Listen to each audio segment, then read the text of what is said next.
finds lion on the brink of death. The animal's reaction stuns the world.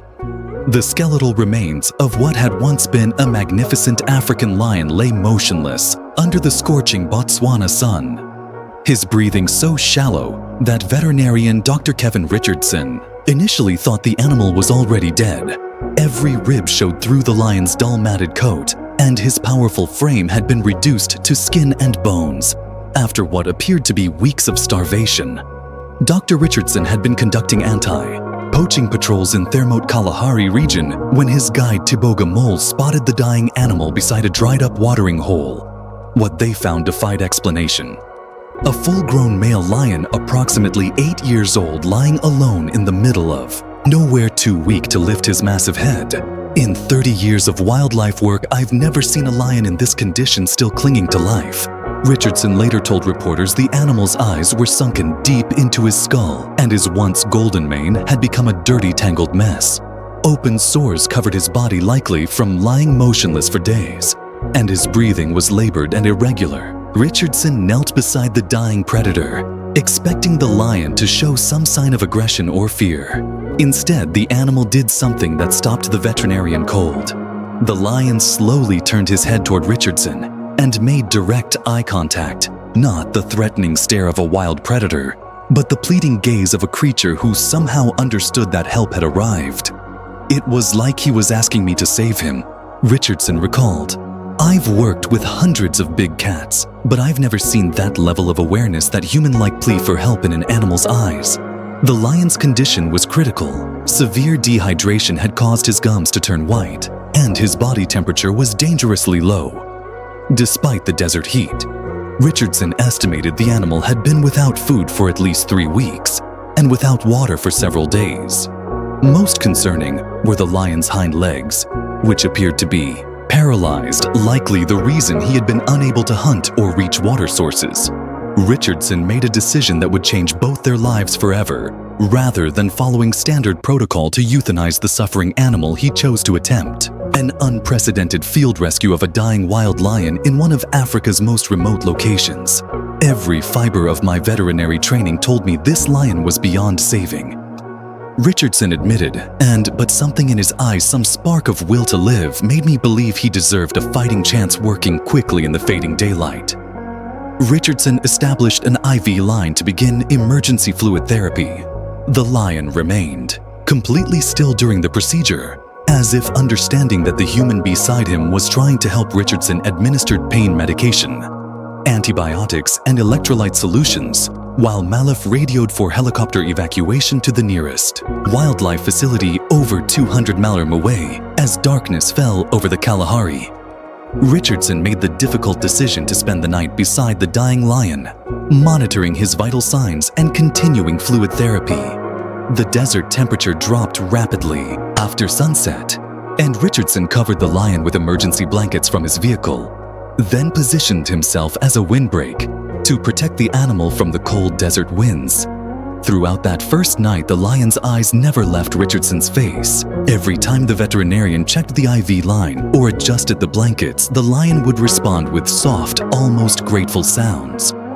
Not the typical vocalizations of a wild predator, but something closer to the contented rumbling of a house cat. It was surreal, Richardson later described.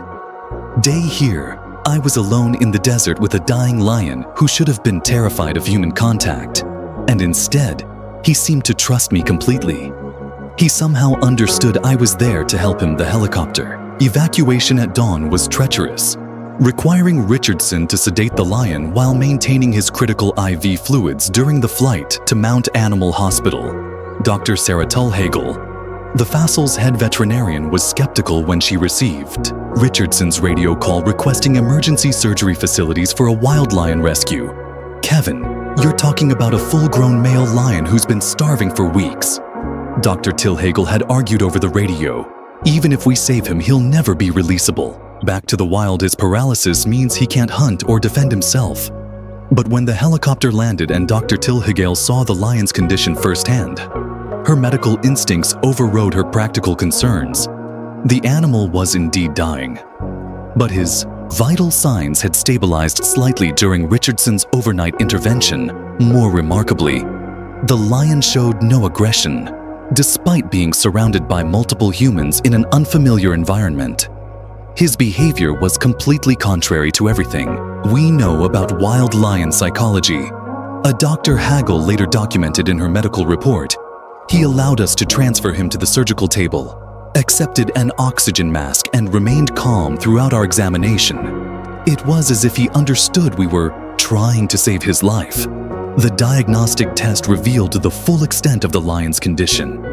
He had suffered a severe spinal injury, likely from a fall or attack by another lion, which had left his hindquarters paralyzed. Weeks of being unable to hunt had led to extreme malnutrition and multiple organ complications.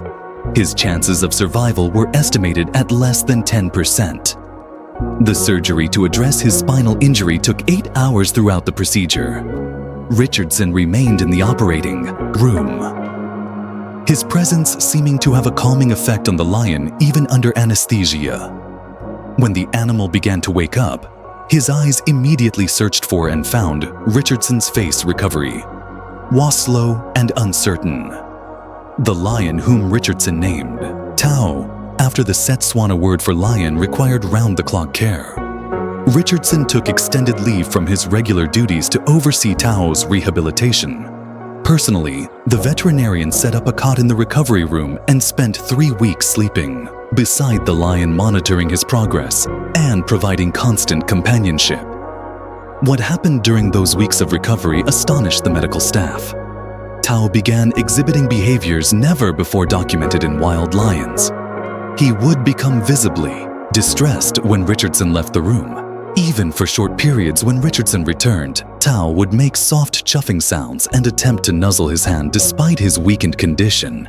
It was like watching a bond form between family members. Nurse Jennifer Mormey observed and responded to Kevin's voice, calmed at his touch, and seemed to find comfort in his presence in ways that defied scientific explanation.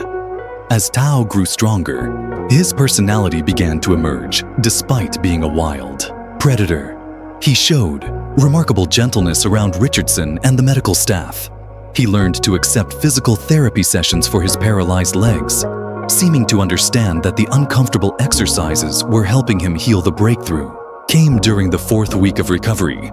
Richardson was conducting a routine examination when Tao did something that left everyone speechless. The lion, who had been unable to move his hind legs since his rescue, suddenly lifted his tail and flexed his back paws. The spinal injury was healing, and sensation was returning to his lower body. Dr. Tilligale called it medically inexplicable. The type of spinal damage Tao had suffered typically resulted in permanent paralysis. Yet somehow, through what she could only describe as an extraordinary will to live, combined with the intensive care and emotional support Richardson provided, Tao was defying medical expectations. Video footage of Tao's first attempts to stand went viral on social media, shared millions of times around the world.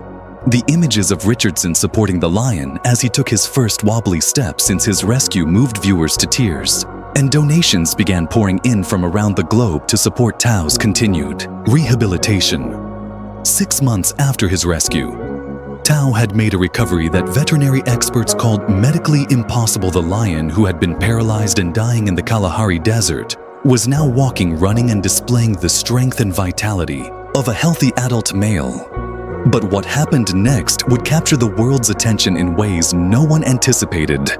Richardson had built a specialized enclosure at his research facility designed to accommodate Tao's unique needs as a formerly wild lion who could never be released back to nature. The plan was simple: provide Tao with a comfortable retirement, where he could live out his days in safety away from the dangers that had nearly killed him. Tao had other ideas on a warm October morning. As Richardson entered the enclosure for their daily interaction, Tao did something that left the veterinarian stunned. The lion approached him slowly, then gently took Richardson's wrist in his massive jaws. Not biting, but holding it with the delicate precision of a mother lion carrying her cub, Tao then began leading Richardson toward the gate of the enclosure, his intention unmistakable. He wanted to leave, not to escape, but to go somewhere with Richardson when they reached the gate. Tao released Richardson's wrist and sat down, looking directly into his eyes with an expression that seemed to say, "Trust me." Against all protocols and professional judgment, Richardson made a decision that would change wildlife rehabilitation forever. He opened the gate. What followed was captured on multiple cameras and broadcast live around the world. Tao walked calmly beside Richardson as they left the facility grounds, showing no interest in running away or exhibiting aggressive behavior. Instead, the lion seemed to be leading Richardson somewhere specific.